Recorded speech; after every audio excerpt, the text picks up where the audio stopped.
budget, and meeting your organization's objectives.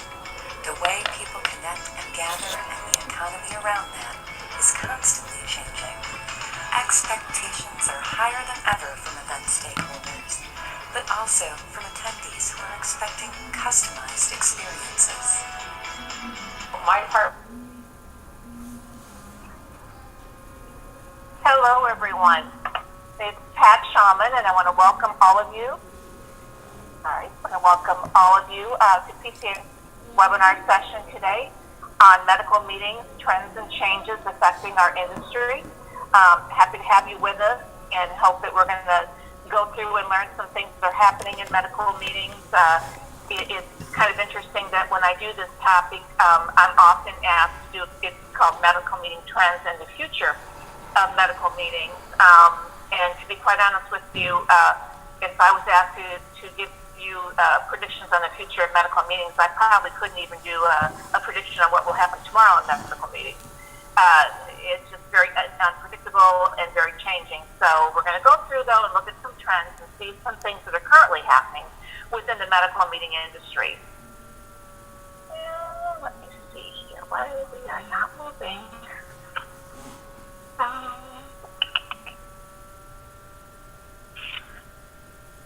All right. Let's see here if we can move forward. Pam, if you're on, I may need a little assistance here to advance the slide. So can you just right click and click to advance? No, it's just kind of stuck.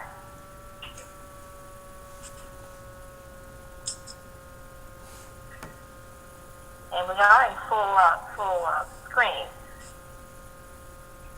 We are. All right, well, let me bring up the slides off my computer.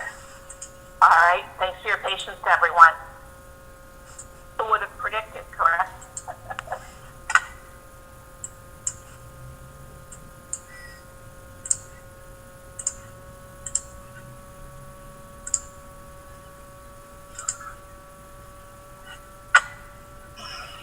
All right, let's see. No, still not able to move forward.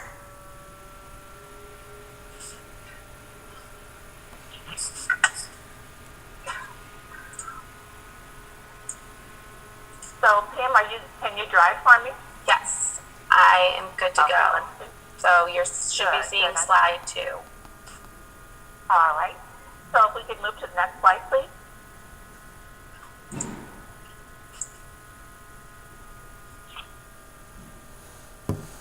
So one of the things I want to go through today, aside from talking about trends in planning meetings and what HCPs are expecting from meetings, is let's just take a look at some facts and statistics that I think are interesting for us to know, especially for those that are working within the healthcare industry.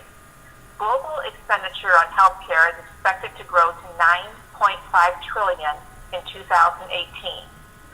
Older people will need more healthcare. 10,000 Americans turn 65 per day. That's why we see the increase in the need for medical devices, and certainly on the pharmaceutical side. More patients will be treated at home monitoring and telemedicine. Digital tools will become much more widespread, and specialty drugs will dominate in the media, which of course we all know they are currently being done. Thanks, Pam. Pat, can you push your camera up a little? We're not seeing your face. Oh, sorry.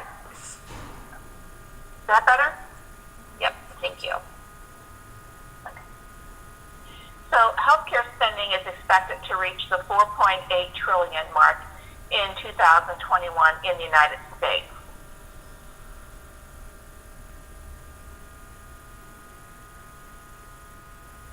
Pam. Some more facts that I think it's important to know.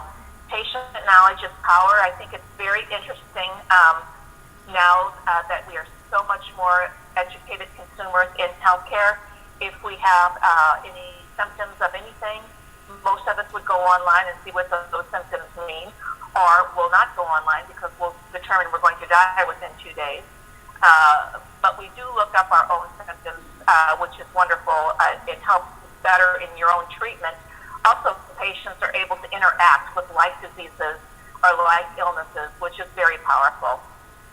And today, nearly 8 to 10 prescriptions filled in the U.S. are for generic drugs.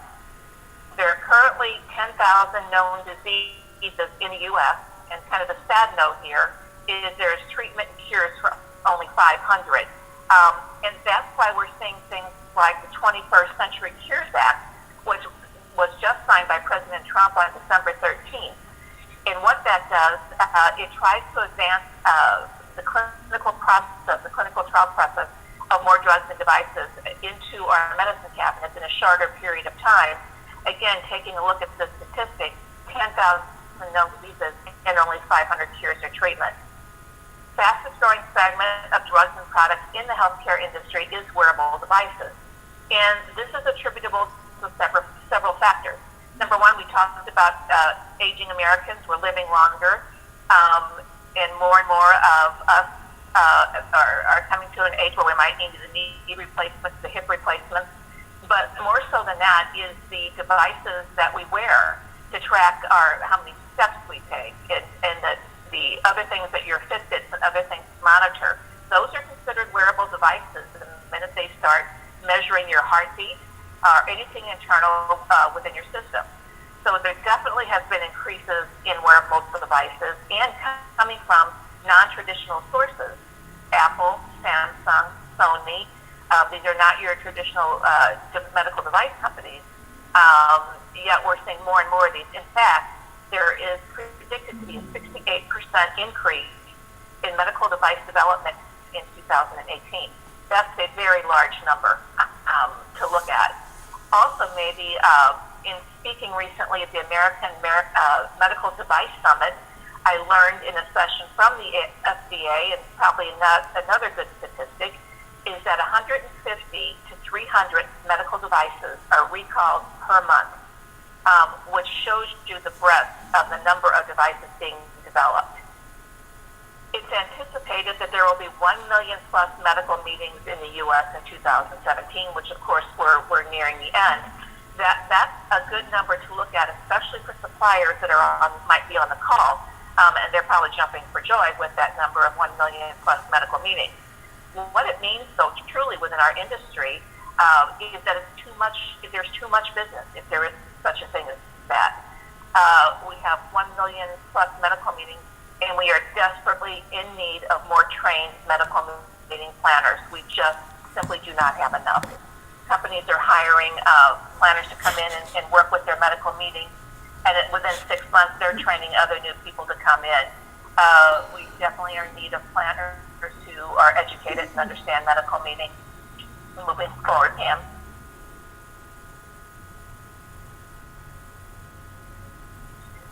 Some additional facts. Health spending growth is expected to accelerate and average 5.7% between now and 2019. Prescription drug spending is projected to grow at an average of 6.7% per year. And 1 out of 7 Americans take at least one prescription drug.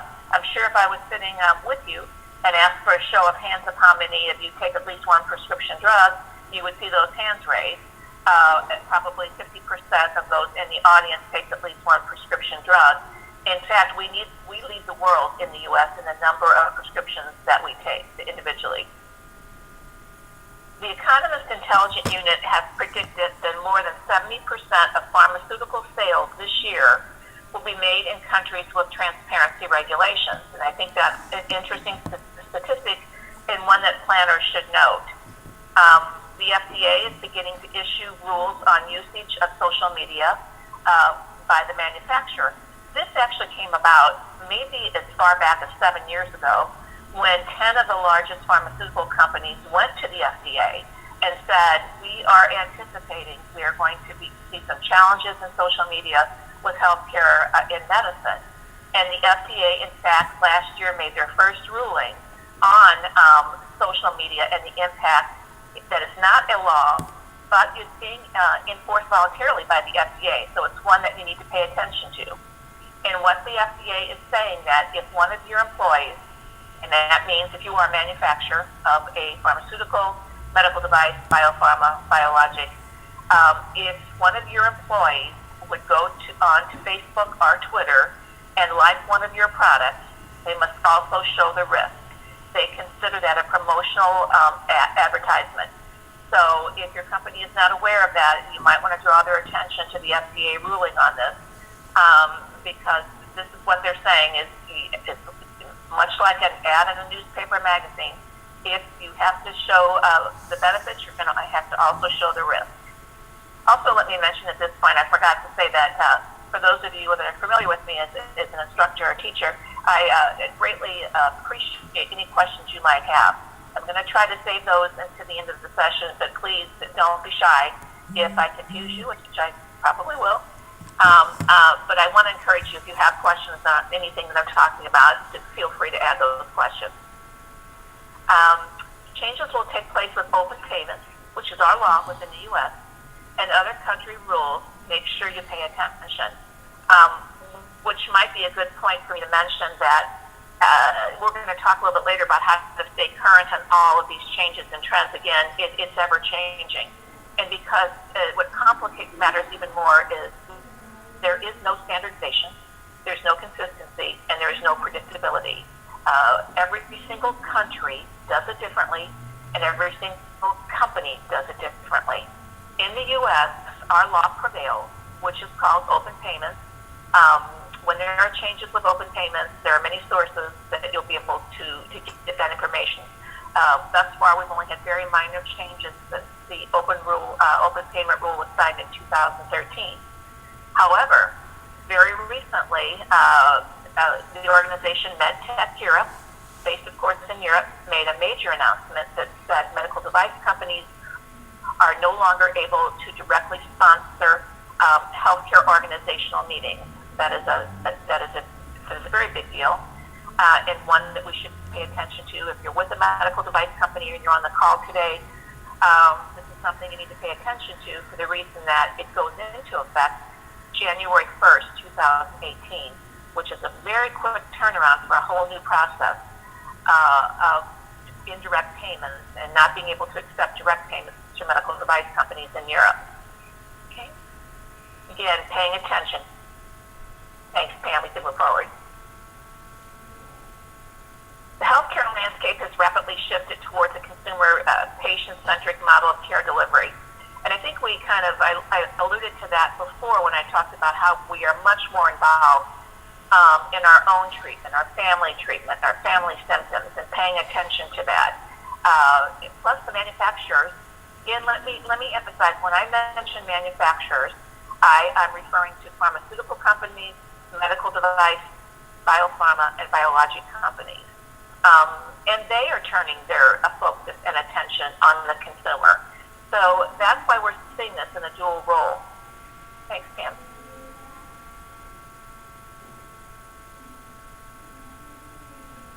Again, the future of healthcare compliance. Again, this is my funny little photo here because I cannot predict the future of medical meeting compliance.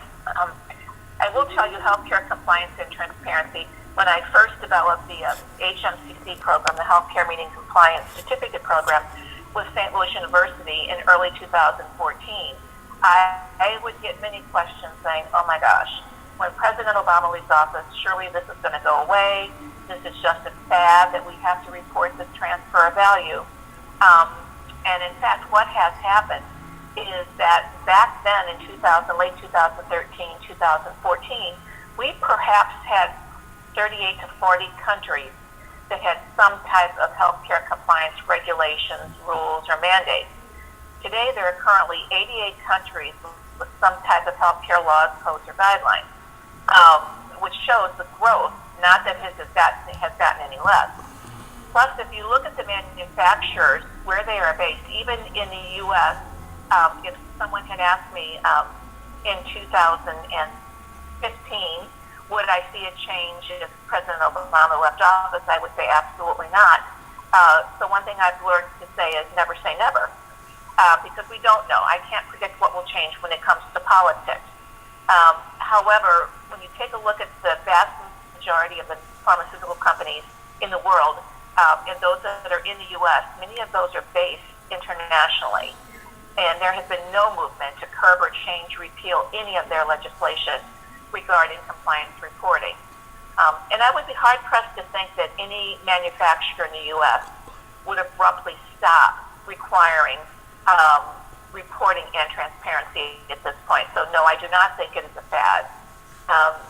And I think that we are anticipated to see, as you'll see at my next bullet point, within the next, and it says 3 to 5 years. I'm going to change this to 1 to 2 years. In the anticipation of 100% of all developed countries will have some type of regulations regarding healthcare transparency, transfer of value spent on physicians and HCPs. So it's increasing, not decreasing. Politics will always continue to impact our compliance reporting, not just in the U.S.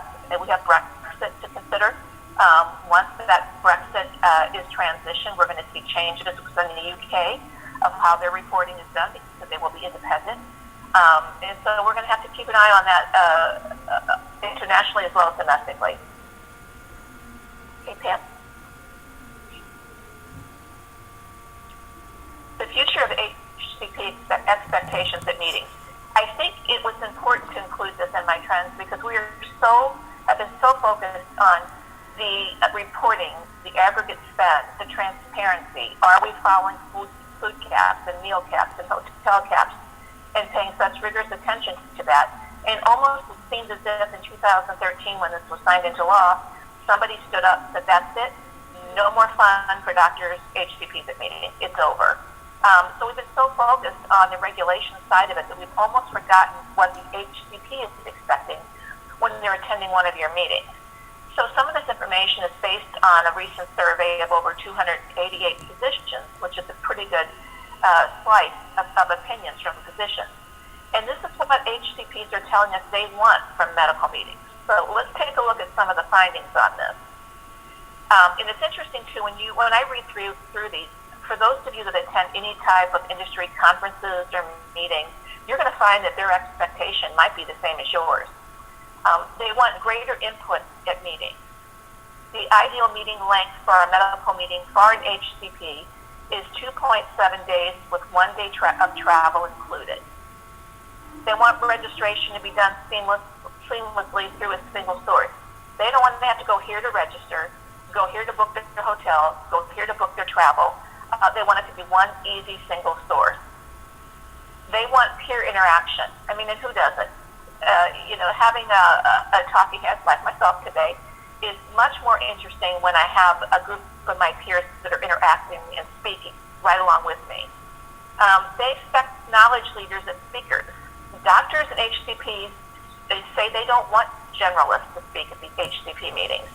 They don't want a speaker up there to talk about the state of the industry. They want it very much more specific to their disease state, on the cures, what's happening within that medical status of the pharmaceutical. So they want it very targeted.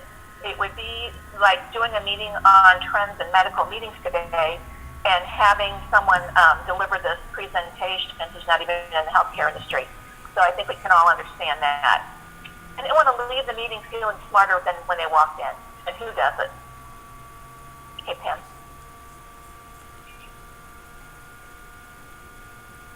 How to improve your medical meeting experience, always try to add value for that HCP.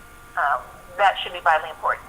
If you're a third-party planner on the call today, please pay attention to some of these tips and perhaps take these back to your client and let them know that these are based on actual surveys and results and statistics. HCPs have said they want to leverage technology. They want something to play with. They want to be able to poll. They want to be able to vote. They want to have some say. Excuse me. And what we're hearing from nurses in particular is they truly like the experience of submitting anonymous questions. They don't want the doctors to know what questions they're asking. So again, leveraging technology, giving them something to do with their hands and letting them be more active.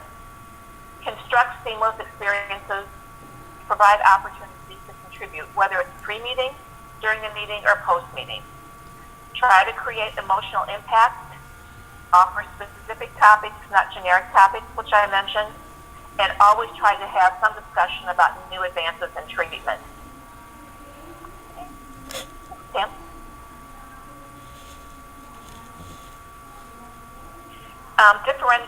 Differentiating and specifying the value of your meeting. You want to find innovations that will trigger your audience. And if you think back again to those sessions that you attend, or even the webinars that you attend, are there something that's triggering your attention, something that's making you pay attention? Pay attention to your sponsors and exhibitors. They want to get to the right audience. They have an ROI expectation. You want to make sure that you're giving them what they need in getting to the right audience. Utilize live streaming presentations. I can't say enough about this. Even as much as 5 years ago, we saw the increase or the more publicity about virtual meetings, and then it kind of hybrid meetings, and then it kind of died down. But I will tell you that I think we're going to see the increase in virtual meetings, live streaming hub meetings. For example, if I'm doing this webinar live to you today, and I was doing it in St. Louis, and we were broadcasting it to 50 other cities worldwide, I think we're going to see an increase in that for several reasons. Number one, we saw the average length of the physician HCP wants to attend a meeting. Number two, the travel bans are having a great effect on people coming in and out of this country. I had someone in one of my classes recently from Vancouver, and she said they can't even keep up with the meeting requests. People that don't want to come into the U.S. are moving a bit to Canada for those medical meetings. So travel bans are absolutely having some effect on and how it will play into HCP attendees.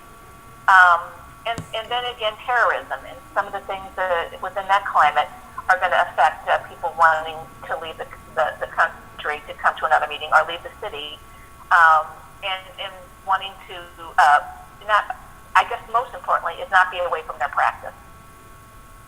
So I think we're going to see an increase in streaming presentations. Telepresence is just it's a technology based that you find mostly. It's a Cisco program that they use. It's a very live virtual series in a way that do multiple locations. And I do want to talk a bit about non-traditional venues. Sam, if we could move to the next slide.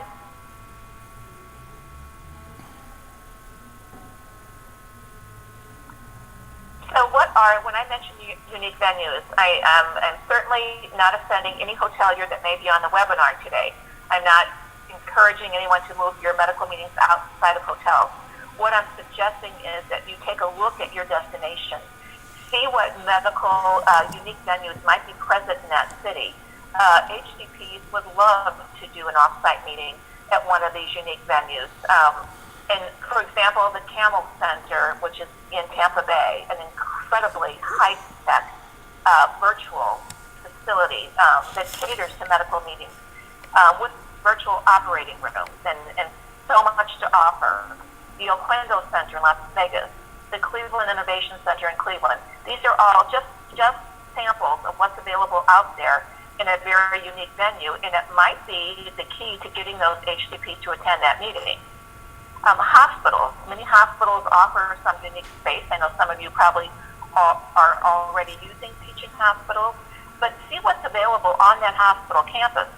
If you look at Mayo Clinic has the new NEAT Wellness Center. It's in a complete facility built adjacent to Mayo Clinic that caters to medical meetings with nutrition, kitchen, and such unique opportunities within that wellness center for hands-on experience and some fun activities for your HCPs. CME cruises, I know that's kind of, you're probably chuckling saying, yeah, we're going to do a cruise. But I do think that even though certainly cruises are kind of taboo on the perception list of destinations for meetings, you have to take a look. Some of the cruise lines are doing some major education in healthcare and HMCC certificates, trying to win back that business to the cruise line and to offer the opportunity to meet your budgets, your meal caps, your food caps, your registration fees, working diligently to be able to offer you the best pricing model they can. And again, it is that perception, the cruises, the gaming locations that we have to overcome, but I do think that perception is getting better. Other unique venues, I do want to tell you that 2017, there were 98,000 medical meetings in restaurants in the U.S. alone. A quarter, almost 125,000 in the U.K. So restaurants are very viable destinations for your medical meetings. Typically used for CME dinner meetings or off-site educational meetings. There are many restaurant chains that take medical meetings seriously. I'm just going to quote a few because I train them, but certainly Fogo de Chao, Fleming Steakhouse, Capitol Grill. These are restaurants that particularly, I want to mention Fogo de Chao. I believe they have 67 restaurants worldwide. Every one of those restaurants, their event manager is required to have their HMCC. Every one of them, which includes Portugal and Venezuela. That's how seriously they take medical meetings. One of those restaurant chains just surpassed a $3 million last year in medical meetings alone. So some restaurants have installed technology just for medical meetings. Many of them have specialized medical meeting menus. You want to make sure that if you're choosing an off-site restaurant or any venue or any hotel, that they understand medical meetings. That, in fact, should be the first question you ask when booking any facility. As that first call with your salesperson, do you have medical meeting experience? If not, you keep moving up the chain. If there's none in the chain, you probably want to consider a different venue. I can't say enough about compliance-savvy hotels. There are hotel chains that take your business medical meetings very, very seriously. Many of them, in fact, 30% of the HMCC, the Healthcare Meeting Compliance Certificate recipients, are from hotels. So they understand the medical meeting business. You might want to ask if you're booking, do you have an HMCC? There are certain chains. I will quote Hilton Hotel. Hilton Hotel trains internally at their hotels, inviting clients in, sharing education, sharing decision-makings on processes. So just making sure that when you're moving into that hotel that they do have experience in medical meetings. This is too complicated not to work with someone who doesn't understand your business.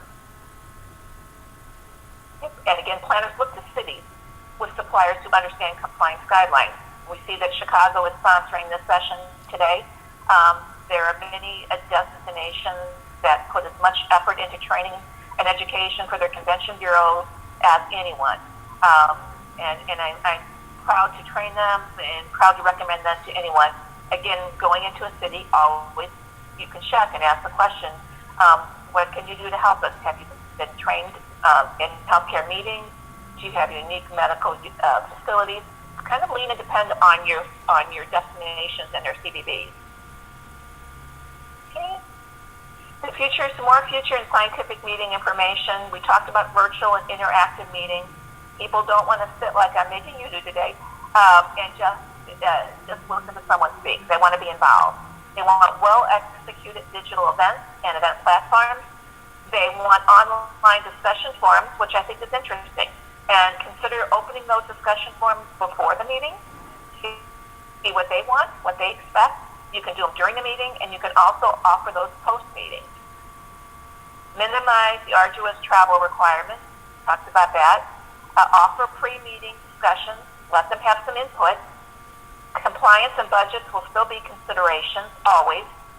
And pay attention to the generation shift and millennial perspective. I keep that in here, but I heard a very interesting story that I'll share with you. I heard this recently. At a medical association meeting, they had a poster presentation, a physical poster presentation, which you don't see very much anymore. And, those are medical white papers and things that are written, and they're posted on easels, and doctors can walk through HCPs and read them. And what she observed was, during this poster session, that all of the younger HCPs were gathered around the easel with the author of the white paper or other doctors having a face-to-face discussion. which was so unique in itself that it wasn't being done virtually or through some other technology, that they were actually looking at each other and discussing the poster. So I thought that was an interesting perspective. Maybe we're going back to where we started. Okay, Pam, we can move forward.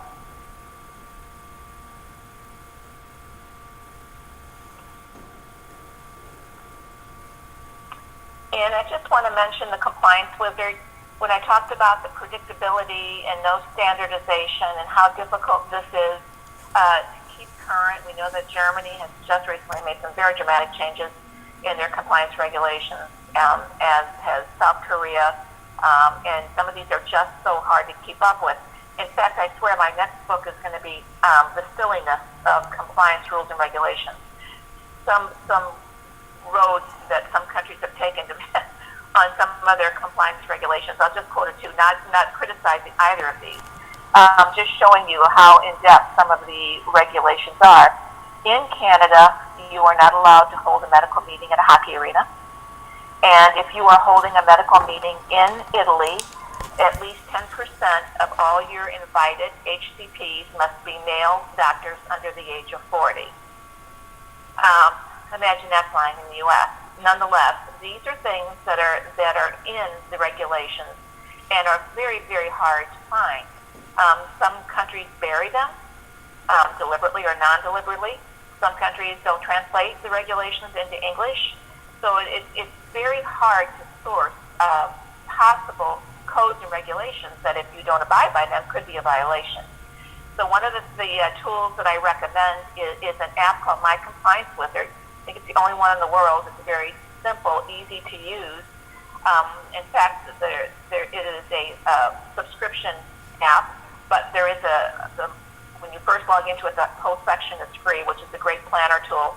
If you would just type in, for example, Austria will pull up. It will show location, currency, weather, holidays. Well, everything you would need to know about Austria is available at your fingertips. And then if you are registered with My Compliance Wizard, that will take you into Austria, and you will see when you go down into Austria on codes and regulations, there will be a list of items, including food and beverage, registration, honoraria, venues, and different categories. And if there is a green check mark, it means they do, in fact, have a regulation or a code, and by clicking on that, it will take you to that immediately. So you will see what is the food and beverage code, what is the dinner cap on this. And then if you have a compliance department, there's also a link directly to that law where they could go in and validate it, vet it, make sure it is correct. So if you're not having any experience with My Compliance Wizard, but I left the link up for a second, you can go to that, scroll to the very bottom of that homepage where it says About, and there's about a 40-second video that's going to explain it much better than I did. Thanks, Pam. You can move forward. So in conclusion, and I know we're going to finish up quite a bit early today, I'm going to check to see if we have any questions that we can answer for you. Most importantly, how do you stay updated on all this information? There's a couple things I'm going to recommend. You can always go to cms.gov/open payments. And it's anything you would need to know or want to know about the laws within the U.S. I use, at Meritz as the Senior Director of Healthcare Compliance, my job is to make sure that our information is updated daily. So I have about 14 to 16 resources that I check every morning to see what's happening in compliance and regulations. Always happy to share that with you. And of course, attending webinars like this, attending conferences, industry conferences, is the best way to stay updated on all these changes that take place. Also, there are some new peer member groups for our healthcare meeting planners. I'm happy to share that with you as well if you need information on that. And I would tell you, always stay tuned. I know that PCMA will bring you the most current information with their webinars as things are changing and updating, and always happy to be involved with that. So before we end, I do want to see if we have any questions that come up, And I don't think I see any that we do. And Pam, if you have any that have come through the chat that you want to share.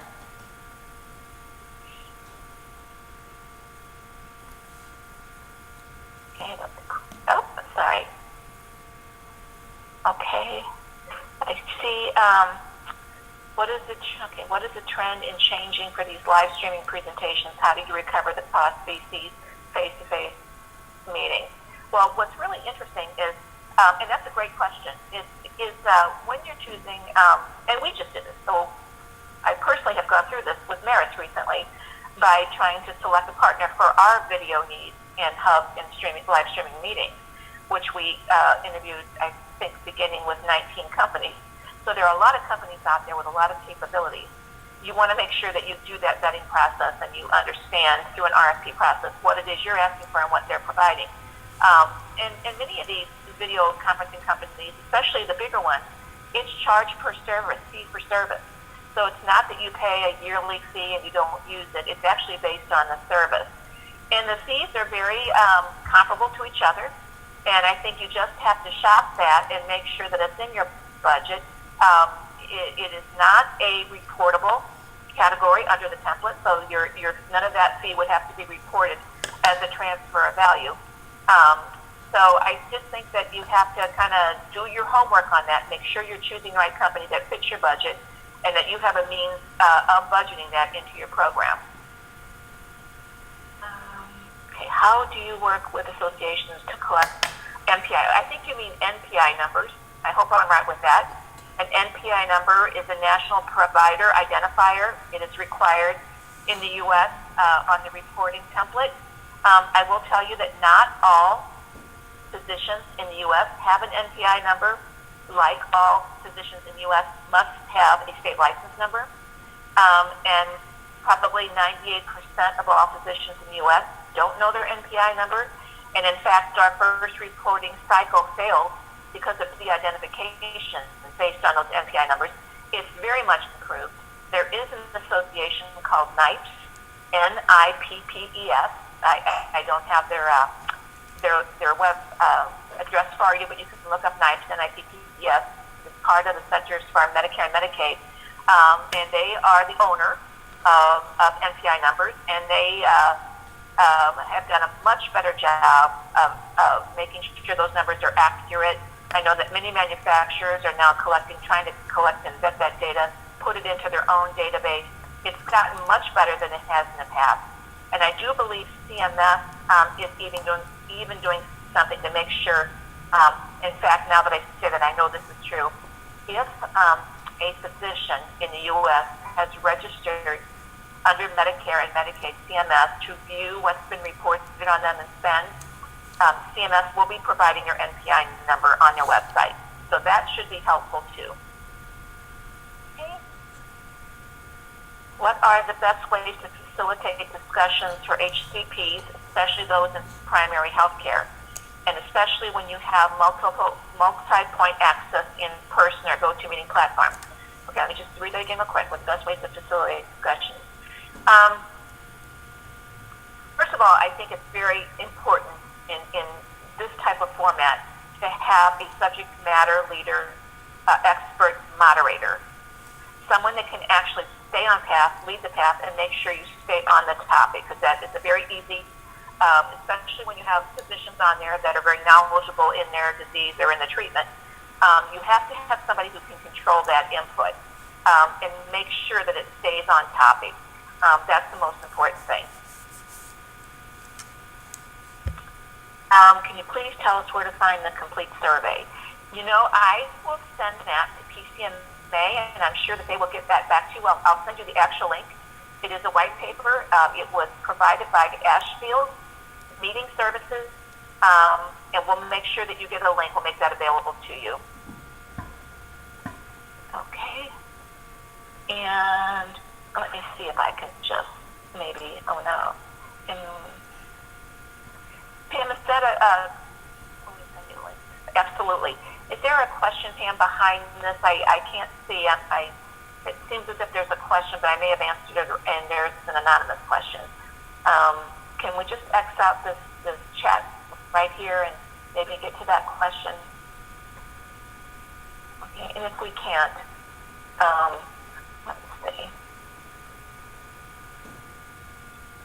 It looks like we may not be able to do that, and I apologize. Let me look at this again. If you have questions that we have that I've not answered or that I can't see, please know that we will get to you on these questions. We'll make sure that you get answers on all the questions that you've asked. I apologize for the technology glitch today. I'm probably a pretty good bet that it's my fault. Because PCMA has done a great job. We've rehearsed, and then all of a sudden I come in and not able to do this. Oh, here we go. So I do apologize to all of you for this. And Pam, gosh, thank you for being with me today. Okay. Here's the question we have. How does the changes from U.S. to Europe affect countries in Latin America? Because we are far behind in compliance programs. Incredible question, because it will affect you tremendously as Latin America is adopting the MedTech Europe new process as well, which means in Latin America, as well as in China and Asia-Pac, medical device companies will no longer be able to directly sponsor a healthcare organizational meeting. It must be done indirectly through that organization. So that is going into effect, if I'm not mistaken, in Latin America. If it's not already in effect, it definitely will be in effect January 1st, 2018. So you need to pay attention, a lot of attention to that, because that's a dramatic change, putting a lot more administrative work on the healthcare organization. And so you want to make sure you pay attention to that. There are about 8 companies listed on the MedTech Europe website that have been certified as a trusted partner, third-party companies that will actually help you through the process if you are a medical device company or a healthcare organization, medical association. They will handle that process of vetting and also all the grants that have to be written because it is a little bit of a tedious process. I'm really proud to say Merit is one of those, probably the only company corporately based in America that's on that list. Thank you. That was a great question. And will we have access to the slides? I'm sure that you will have access to the on-demand, this webinar. And I know that there's a question up there. There we go. How do you handle F&B open payments and hospitality suites we have during medical meetings where we okay? Well, you've asked the right person on this one. Not that I have an answer, but I have a very strong belief in this. I have asked this question. Hospitality suites, as you all know, are usually open after the meeting, offering refreshments and food and just a gathering place. And it is not addressed in the law. I will tell you in the 384 pages of the law, open payments is not addressed. This is my opinion and only my opinion. If you are inviting the HCPs to the hospitality suite by name, if you are checking them in, having them sign in to that hospitality suite or scanning your badge, that will have to be reported to the government as a transfer of value on that food and beverage or any other category that might address that. If you have a speaker, if there's something in that hospitality suite, that will have to be reported. If you are opening that hospitality suite to everybody, your staff, anyone that's there in attendance, non-HCPs, you are not having them sign in. You are not scanning their badges. Your sales reps are not taking and giving out their cards. That would not have to be reported because you would have no way of knowing who actually stopped in that hospitality suite. So again, my opinion, but I see it very much like a trade show. We don't report the spend on trade shows in open payments because our government says there's no way of tracking who actually stopped by your booth. So I view this very much like a trade show. But if you're collecting, signing in, signing out, scanning badges, you are going to have to report that. Okay, good question. Let's